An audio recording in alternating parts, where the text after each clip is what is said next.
Hello guys, welcome back to our channel 1-2-Step. In this video, I'm going to be teaching you guys on how to delete Snapchat messages for everyone on iPhone. So to do so, first of all, you have to be in the app library and find Snapchat and tap on it. Now go to chat. Now just select the chat that you want to delete for everyone. Now tap on the username. Now go to this three-lined button over here.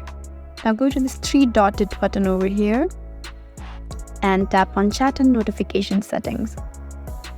And now you can see this delete chats option over here. So if you tap there, you can see these two options after viewing and 24 hours after viewing. So in order to delete the Snapchat messages for everyone, you need to tap on after viewing. Now you can see that there are no chats except the ones that I've saved.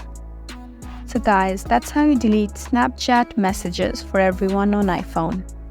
If you found this video helpful, please like and please subscribe our channel.